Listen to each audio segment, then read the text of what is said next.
خداوند یسوع مسیح کے قدرت والے اور جلالی نام میں آپ کی خدمت میں سلامت کرتا ہوں۔ ہم خداوند کے شکر گزار ہیں کہ خداوند نے ایک بار پھر ہمیں یہ فضل بخشا کہ ہم اس کے کلام کو سیکھ سکیں۔ عزیزو، جیسا کہ آپ جانتے ہیں کہ ہمارا روحانی جنگ کا جو ٹاپک چل رہا ہے، اسی سلسلے میں آج ہمارا 5واں پروگرام ہے، اور میرا ایمان ہے کہ اس پروگرام میں ہم مزید خدا کے کلام سے سیکھیں گے اور خداوند سے برکت پائیں گے۔ گزشتہ ویڈیو کے اندر، گزشتہ پروگرامز میں ہم نے یہ سیکھا کہ شیطان کس طرح سے حملہ آور ہوتا ہے اور ہمیں اس کے ساتھ اس کا مقابلہ کرنے کے لیے ہمیں کن چیزوں کی ضرورت ہے، اور اس کے بہت سے منصوبوں کے بارے میں، اس کے بہت سی ترکیبوں کے بارے میں جو وہ استعمال کرتا ہے۔ ہم نے کافی کچھ سیکھا، بہت کچھ ہم نے اس میں سے تلاش کرنے کی کوشش کی کہ وہ کس طرح سے کام کرتا ہے۔ میں نے ویڈیو کے آخر میں آپ کو بتایا تھا کہ آنے والے پروگرام کے اندر ہم شیطان کے خوف کے بارے میں سیکھیں گے۔ 6 قسم کا خوف ہے جو یہ انسان کی زندگی کے اندر پیدا کرتا ہے، اور ان خوف کی وجہ سے، اور جو مختلف قسم کے جو خوف ہیں ان کی وجہ سے، ان کو استعمال کر کے انسان کو بے حد ستاتا ہے اور بے حد پریشان کرتا ہے۔ آئیے آج ہم دیکھیں گے کہ وہ خوف کون کون سے ہیں اور کس طرح سے انسان کی زندگی کے اندر کام کرتے ہیں۔ اس سے پہلے کہ ہم ان 6 اقسام کے خوف کے بارے میں سیکھیں، 6 قسم کے خوف نہیں، یہ خوف بہت سارے ہو سکتے ہیں، لیکن جو مین ہیں وہ 6 ہیں، ان کے بارے میں ہم سیکھیں۔ سب سے پہلے ہم یہ جاننے کی کوشش کریں گے کہ خوف کیا چیز ہے۔ میں نے جب اس کلام کی تیاری کر رہا تھا کچھ وقت پہلے، میں نے خداوند سے یہ پوچھا، خداوند سے یہ درخواست کی کہ خداوند تم مجھے یہ بتا کہ یہ خوف کیا ہے، ہم اس کو کس طرح سے پہچانیں۔ تو خداوند نے میرے دل میں یہ بات ڈالی کہ خوف ایک روح ہے، یہ ایک روح ہے جو کہ انسانوں کی زندگیوں کے اندر کام کرتی ہے۔ تو آئیے اس روح کے بارے میں، اس کی جو تاثیریں ہیں، ہم ان کے بارے میں سیکھیں گے کہ یہ کیا ہے اور کس طرح سے کام کرتی ہے۔ 6 قسم کی تاثیروں کے بارے میں میں آج آپ کو بتاؤں گا۔ اس میں سب سے پہلی جو تاثیر ہے، سب سے پہلا جو اس کا اثر ہے اس خوف کا، وہ ہے غریبی کا خوف، غربت کا خوف۔ کس طرح سے یہ خوف، اس کو ہم کس طرح سے خوف کا نام دیں؟ اگر کوئی شخص اتنا مالدار نہیں یا اس کے حالات اتنے اچھے نہیں ہیں، تو اس کے اندر ایک خوف ہوتا ہے کہ اگر میں غریب ہی رہ گیا تو کیا ہوگا، اگر میں غریب مر گیا تو میری بیوی کا کیا ہوگا، میرے بچوں کا کیا ہوگا، میرے خاندان کا کیا ہوگا۔ یہ لفظ کیا ہوگا اس کے اندر ایک ڈر، ایک خوف کو پیدا کرتا ہے، جس کو غربت کا خوف، جس کو میں نے غربت کے خوف کا نام دیا ہے۔ اور اس خوف کو دور کرنے کے لیے انسان بہت ساری کوششیں کرتا ہے، بہت سارے ایسے کام کر گزرتا ہے تاکہ وہ جن میں سے گزرنے کے بعد وہ اس نتیجے پر پہنچ جاتا ہے بعض اوقات کہ اسے موت ہی موت دکھائی دیتی ہے۔ بہت سارے ایسے برے کام ہیں، اس غربت کو دور کرنے کے لیے بہت سارے حربے وہ اپناتا ہے، بہت سارے طریقے وہ اپناتا ہے، جس کی وجہ سے وہ بڑی مشکل کے اندر پھنس سکتا ہے، غربت کے خوف سے۔ اور اسی کو اگر ہم مزید آگے دیکھیں کہ اگر کسی کے پاس تھوڑا بہت ہے تو اس کو غریب ہو جانے کا خوف ہوگا کہ کہیں میں غریب نہ ہو جاؤں، کہیں میرے پاس جو مال اور دولت ہے کہیں وہ ختم نہ ہو جائے۔ وہ اس کو حاصل کرنے کے لیے، اس خوف کو دور کرنے کے لیے بہت سی کوششیں کرتا ہے، بہت سارے طریقے اپناتا ہے، جس میں وہ اگر اس کے اندر یہ بھی خواہش آ سکتی ہے کہ میں اپنی دولت کو بڑھانے کے لیے میرا اپنے ملک میں گزارا نہیں ہے، میں کسی دوسرے ملک میں چلا جاؤں، وہاں جاؤں گا، وہاں یہ کروں گا، وہاں وہ کروں گا۔ تو وہ اپنے اس خوف کو دور کرنے کے لیے کہ کہیں میرے پاس مال ختم نہ ہو جائے، وہ ایسی راہیں اختیار کرتا ہے جن کا انجام موت ہوتا ہے، واپسی کا کوئی راستہ نہیں ہوتا ہے۔ کلام مقدس میں لکھا ہے کہ ایک ایسی راہ بھی ہے جو انسان کو سیدھی معلوم ہوتی ہے۔ وہ یہی سمجھتا رہتا ہے کہ یہ جو راستہ جو میں اختیار کر رہا ہوں دولت حاصل کرنے کا، یہ اچھی بات ہے، یہ ٹھیک ہے، لیکن اس کو یہ معلوم نہیں ہے کہ اس کی انتہا میں موت کی راہیں۔ وہ بہت کچھ کرتا ہے دولت مند ہونے کے لیے، اس غریب ہو جانے کے خوف کو دور کرنے کے لیے، یا غربت کو مٹانے کے لیے وہ بہت سے ایسے حربے استعمال کرتا ہے اور کوشش کرتا ہے کہ میں اپنی اس دولت کو بڑھاؤں۔ کلام مقدس کے اندر ایسی کوئی تعلیم نہیں ہے جو آپ کو دولت مند ہونے کے لیے دی جائے۔ بائبل مقدس ایسی کوئی تعلیم نہیں دیتی۔ ہم ایماندار ہوتے ہوئے اس طرح کی حرکتیں کرتے ہیں، اس طرح کے کاموں میں پڑتے ہیں، ہمارے اندر لالچ بھی ہوتا ہے اور ایک خوف بھی ہوتا ہے کہ اگر میرے پاس کچھ نہ رہا تو کیا ہوگا، اگر میرے پاس یہ سب کچھ ختم ہو گیا تو کیا ہوگا۔ یہ کیا ہوگا والا مسئلہ انسان کے لیے بہت حد تک خطرناک ثابت ہو جاتا ہے۔ آئیے ذرا دیکھیں بائبل مقدس اس کے متعلق کیا تعلیم دیتی ہے۔ مقدس پولس رسول کا خط تموتیس کے نام ہے، پہلا خط ہے تموتیس کے نام، اس کا 6واں باب ہے، اس کی 6 آیت سے 10ویں آیت تک ہم خدا کے کلام میں سے پڑھیں گے اور دیکھیں گے کہ خدا کا کلام ہمیں کس حالت میں کس طرح سے رہنے کے لیے سکھاتا ہے، کیا تربیت خدا کا کلام ہمیں کرتا ہے۔ 6واں باب 6 آیت سے 10ویں آیت تک، جی زور سے پڑھیے گا۔ ہاں، دینداری قناعت کے ساتھ بڑے نفع کا ذریعہ ہے، کیونکہ نہ ہم دنیا میں کچھ لائیں اور نہ کچھ اس میں سے لے جا سکتے ہیں۔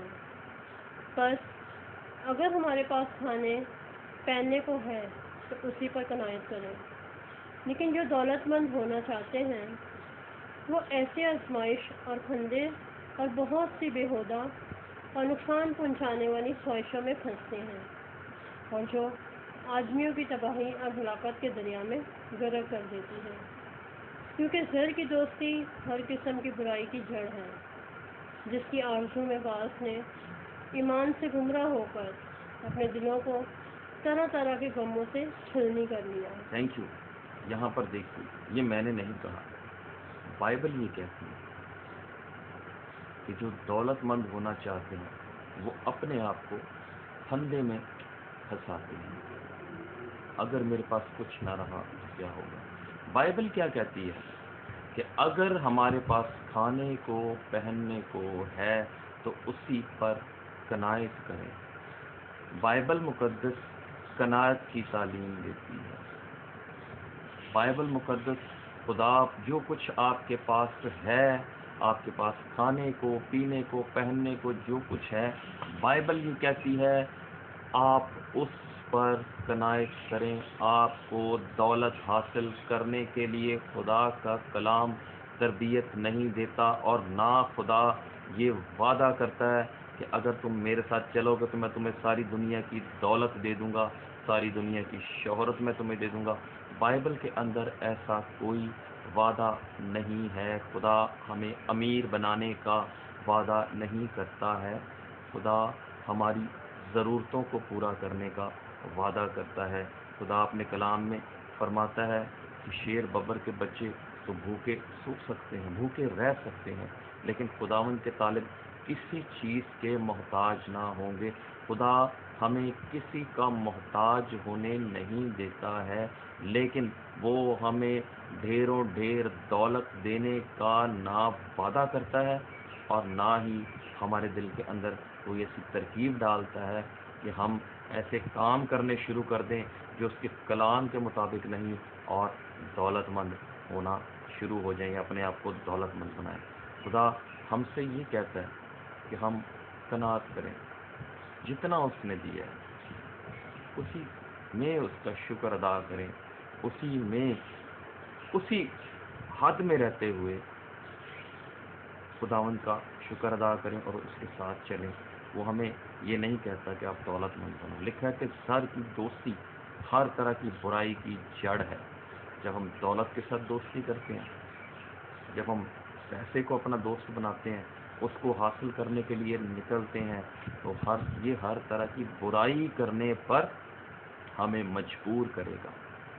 یہ ہمیں مجبور کرے گا کہ ہم کچھ بھی کریں، اپنے مقصد کو حاصل کریں۔ اور لکھا ہے کہ اسی کو حاصل کرنے کے لیے لوگوں نے اپنے آپ کو طرح طرح کے غموں سے چھلنی کر دی، اپنے آپ کو تکلیفیں دی، اپنے آپ کو دکھ میں ڈالا ہے، اپنے آپ کو پریشانی میں ڈالا ہے۔ اس دولت کو حاصل کرنے کے لیے مقصد کیا؟ یہ جو غربت کا خوف ہے، کہیں میرے پاس ختم نہ ہو جائے، اور اگر نہیں ہے تو اگر میرے پاس نہ ہوا تو میرے گھر کا کیا ہوگا، میرے خاندان کا کیا ہوگا، ان سب کا کیا ہوگا۔ انسان اس خوف کے اندر مبتلا رہ کر بہت کچھ غلط کرتا ہے، بہت کچھ غلط کرتا ہے۔ خدا ہمیں دولت مند بنانے کا وعدہ نہیں کرتا۔ خدا ہمیں یہ تعلیم دیتا ہے، بائبل مقدس ہمیں یہ تعلیم دیتی ہے کہ ہم قناعت کرنا سیکھیں، جو کچھ ہے اسی میں خدا کا شکر ادا کریں۔ ڈھیروں ڈھیر پیسے کا، ڈھیروں ڈھیر دولت دینے کا خدا نے اپنے لوگوں سے کبھی وعدہ نہیں کیا ہے۔ اگر وہ دے گا تو اپنی مرضی سے دے گا، انسان کو کوئی غلط کام کرنا نہیں پڑے گا۔ بہت سے طریقے لوگوں نے اپنا رکھے ہیں، اور بہت سی ایسی غلط تعلیمات ہیں انسان جن میں پڑھ کر دولت مند ہونا چاہتے ہیں۔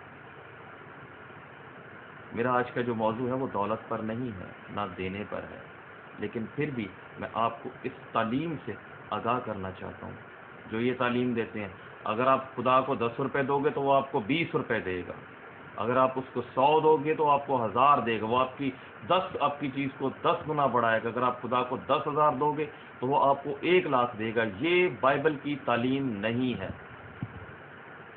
یہ کچھ ایسے لوگ ہیں جنہوں نے لوگوں کے جذبات کے ساتھ کھیل کر پیسے کمانے کا، پیسے ہتھیانے کا ان کا یہ ایک ہتھیار ہے کہ وہ لوگوں کے جذبات کے ساتھ کھیلتے ہیں اور لوگوں سے مال اکٹھا کرتے ہیں، پیسہ اکٹھا کرتے ہیں اور دولت مند ہوتے ہیں، دولت اکٹھی کرتے ہیں اور نہیں جانتے کہ کیا کر رہے ہیں۔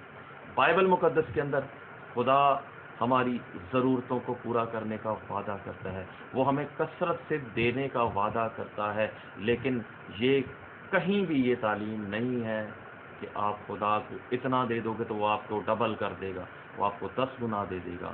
خدا نے ملاکی کی کتاب میں ضرور یہ کہا ہے کہ پوری دے کی خدا کے ذخیرہ خانہ میں لاؤ اور اسی سے اس کا امتحان کرو کہ وہ تم پر برساتا ہے کہ نہیں۔ اس کا مطلب یہ نہیں ہے کہ ہم خدا کو دیں گے تو خدا ہماری چیز کو 10 گنا بڑھائے گا۔ اگر وہ چاہے وہ ہمارے تھوڑے میں ضرور برکت دیتا ہے۔ اگر ہماری تنخواہ 10,000 یا 20,000 ہے، ہماری آمدنی 20,000 ہے یا 30,000 ہے، اگر ہم خدا کے ساتھ چلنے والے ہیں وہ اسی میں برکت دے گا۔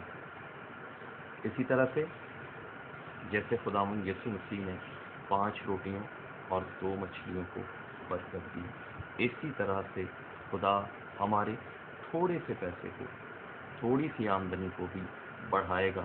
وہ کس طرح سے بڑھائے گا، یہ اس کی خوبی ہے، یہ وہ جانتا ہے، یہ اس کی قدرت ہے۔ ایسا نہیں ہے کہ ہم خدا کو 10 روپے دیں گے تو وہ ہمیں 20 دے گا، ہم اس کو 40 دیں گے تو وہ ہمیں 80 دے گا۔ اس طرح کی بائبل کے اندر کوئی تعلیم نہیں ہے۔ خدا کا کلام ہمیں قناعت کرنا سکھاتا ہے۔ تو اس خوف کی اس روح سے، اس تاثیر سے بچنے کی ضرورت ہے۔ ہم خدا پر بھروسہ کریں، خدا پر توکل کریں، جب ہم خدا پر بھروسہ کریں گے، خدا پر توکل کریں گے، تو خدا ہماری تمام ضرورتوں کو پورا کرے گا، ہمیں کسی چیز کا محتاج نہیں ہونے دے گا۔ جب ہم اس دنیا میں نہیں ہوں گے، ہمارے بیوی بچے، خدا قادر مطلق ہے، وہ سب کی فکر کرتا ہے۔ کوئی ایسا شخص نہیں ہے جس کی وہ فکر نہ کرے، وہ تو جانوروں کی بھی فکر کرتا ہے، تو پھر انسان کی کیوں نہ کرے؟ وہ سب کی فکر کرتا ہے۔ ہمیں مکمل طور پر اس پر بھروسہ کرنا ہوگا۔ جب ہم اس پر بھروسہ کریں گے، اس پر ہمارا توکل ہوگا، اس پر ہمارا ایمان ہوگا، ہمیں کسی چیز کی کمی نہیں ہوگی۔ ایک بات اور، خدا ہمیشہ ہماری ضرورتوں کو پورا کرتا ہے، ہماری ضرورت سے بڑھ کر ہمیں دیتا ہے۔ لیکن یاد رکھیے، خدا کبھی ہماری خواہشیں پوری نہیں کرتا ہے۔ خدا خواہش پوری نہیں کرتا ہماری۔ اگر کوئی ایسی جسمانی خواہش ہے، خدا یہ سمجھتا ہے کہ اس چیز کی مجھے ابھی ضرورت نہیں ہے، تو وہ میری خواہش ہے کہ میں حاصل کروں۔ مثال، اگر مجھے گاڑی کی ضرورت نہیں ہے تو میری خواہش ہے کہ میرے پاس ایک گاڑی ہو اچھی سی۔ اگر میری ضرورت نہیں ہے، خدا کو پتہ ہے، لیکن جب وہ گاڑی میری ضرورت بنے گی تب خدا مہیا کرے گا، اور ہمیں پتہ بھی نہیں چلے گا کہ وہ کس طرح سے مہیا کرے گا۔ یہ خدا کا کام ہے۔ خدا کس طرح سے کس کو دیتا ہے، ہمیں صرف اور صرف قناعت کرنا ہے۔ جو کچھ ہمارے پاس ہے اس پر صبر کرنا ہے، شکر کرنا ہے۔ اگر ہم اس طرح سے زندگی گزاریں گے تو اس خوف سے ہم آزاد ہو جائیں گے۔ نہ ہم اس خوف کے اندر مبتلا ہوں گے، نہ اپنے آپ کو زخمی کریں گے، نہ اپنے آپ کو دکھ دیں گے، نہ اپنی جان کو تکلیف دیں گے۔ اس خوف سے ہمیں بچنے کی ضرورت ہے۔ دوسرا خوف جس کی ہم بات کر رہے ہیں، جس کی ہم بات کریں گے، وہ ہے تنقید کا خوف۔ کسی شخص پر کسی قسم کی تنقید کی جائے۔ مثال، خدا نے ہر انسان کو کوئی نہ کوئی صلاحیت دی ہے، کوئی نہ کوئی خوبی انسان کے اندر خدا نے رکھی ہوئی ہے، اور خدا چاہتا ہے کہ ہم اس خوبی کو، اس ٹیلنٹ کو جو ہمارے اندر موجود ہے، ہم اس کو استعمال کریں۔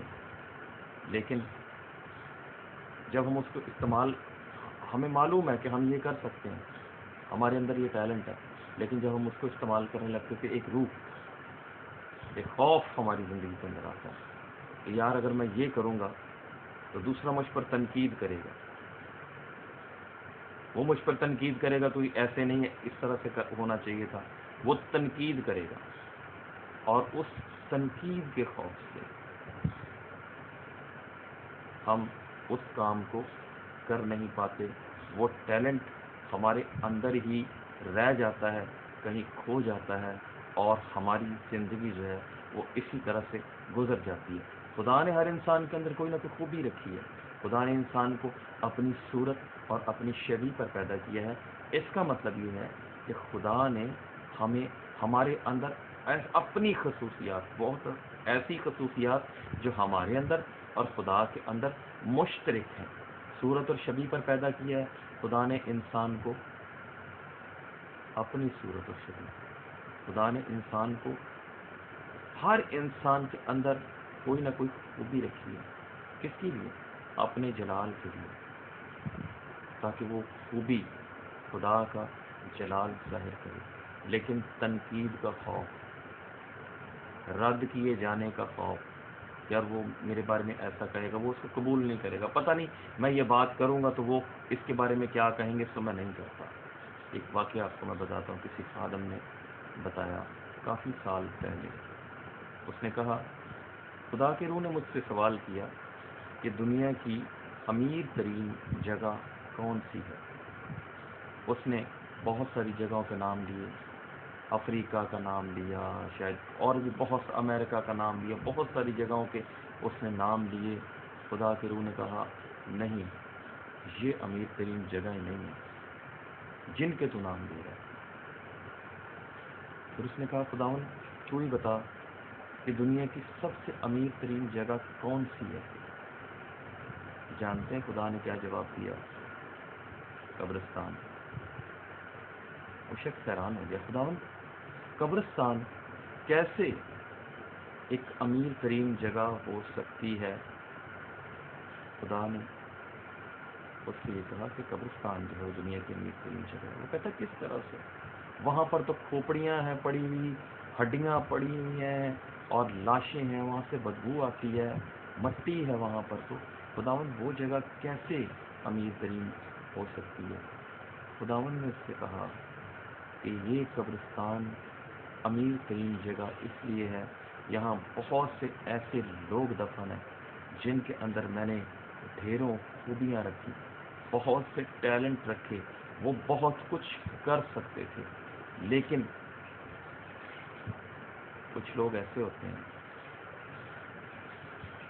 جو دوسروں کو تنقید کرتے ہیں، رد کرتے ہیں، تو کبھی کچھ نہیں کر سکتا، تو کبھی کچھ نہیں کر سکتا، تیرے اندر یہ خامی ہے، تیرے اندر یہ ہے، تیرے اندر یہ کمزوری ہے، تیرے اندر یہ خامی ہے، تو نہیں کر سکتا، تو نہیں کر سکتا، نہیں کر سکتا، نہیں کر سکتا، اور اس نہیں کر سکتا میں وہ کچھ بھی نہیں کر پاتے اور اپنی عمر پوری کر دیتے ہیں اور ان قبرستانوں کے اندر دفن ہو جاتے ہیں۔ تنقید کا خوف، وہ میرے بارے میں ایسا کہے گا، وہ میرے بارے میں یہ بات کہہ دے گا، اس لیے میں یہ کام نہیں کروں گا۔ تنقید کا خوف ہماری زندگی کے اندر جب آ جاتا ہے تو ہمیں یہ مفلوج کر دیتا ہے، ہمیں کسی کام کا یہ نہیں چھوڑتا ہے۔ ہمیں اس خوف سے بچنے کی ضرورت ہے، ہم اس خوف سے بچیں، خداوند سے کہیں خداوند میں تیرے لیے کچھ کرنا چاہتا ہوں، میں کرنا چاہتا ہوں، میری مدد کر، میری رہنمائی کر۔ اگلے خوف کی ہم بات کریں گے، وہ ہے بیماری کا خوف۔ اگر کوئی انسان بیمار ہے تو اس کو بیماری کا خوف رہے گا، نہ جانے کب میری جان چلی جائے، یہ بیماری پتہ نہیں میری جان لے لے گی، یہ میرے ساتھ کیا کرے گی، یہ میرے ساتھ یہ کرے گی، وہ کرے گی۔ ایماندار خاص طور پر میں نے دیکھا، یاد رکھیں خدا جب کسی ایماندار کو چنتا ہے، کسی شخص کو چنتا ہے، اس وقت تک وہ اس کو گھر میں نہیں، اپنے گھر نہیں بلاتا جب تک وہ کام جو اس کے سپرد کیا گیا ہے وہ مکمل نہ ہو جائے۔ جب خدا سمجھے گا کہ وہ کام مکمل ہو گیا ہے تب ہی وہ آپ کو اپنے گھر بلائے گا، اس سے پہلے وہ آپ کو، ہمیں اپنے گھر نہیں بلاتا ہے۔ جب ہم بیمار ہوتے ہیں تو وہ بیماری کا خوف جو ہوتا ہے، ہمیں فوراً سے ہمارے دماغ کے اندر یہی خیال آتا ہے کہ ہم اس بیماری، اب ہم بیمار ہو گئے ہیں، اب ہم نہیں بچیں گے، اب ہم مر جائیں گے۔ یہ بات جو میں نے آپ کو بتائی کہ خدا اس وقت تک انسان کو اپنے گھر نہیں بلاتا جب تک وہ کام جو اس نے اس کے سپرد کیا ہوا ہے وہ پورا نہ کر لے۔ یہ واچ مین نی کی کتاب ہے، اسپرچول مین، میرے خیال یہی نام ہے اس کا، وہاں پر یہ بات لکھی ہوئی ہے اور یہ خدا کے کلام کے مطابق ہے۔ جب تک خدا اپنا کام مکمل نہیں کروا لے، تو جب خدا کام اپنا مکمل کروائے گا اس کے بعد پھر وہ ہمیں اپنے گھر بلا لے گا، اس سے پہلے وہ ہمیں اپنے گھر نہیں بلاتا ہے۔ تو اگر کبھی ہم بیماری کی حالت میں پڑیں تو ہمیں اس سے مزاحمت کرنا ہے، اس بیماری کو قبول نہیں کرنا ہے، اس کو اپنی زندگی سے دور نکل جانے کا حکم دینا ہے، جس مسیح کے نام سے اس بیماری کو چھڑکنا ہے، کلام اپنی زندگی میں زیادہ سے زیادہ لینا ہے۔ جب ہم ایسا کریں گے ہم اس بیماری سے مکمل طور پر آزاد ہوں گے، آزاد ہو کر ہم پھر سے خداوند کی خدمت میں ہم لگ جائیں گے۔ کلام کو دوائی کے طور پر لیں، دوائی سمجھ کر لیں۔ آئے ذرا دیکھیں ہم کلام ہماری زندگی کے اندر دوائی کے طور پر کس طرح سے اثر کرتا ہے۔ امثال کی کتاب اس کا 4 باب اور اس کی 20ویں آیت، امثال کی کتاب ہے 4 باب کی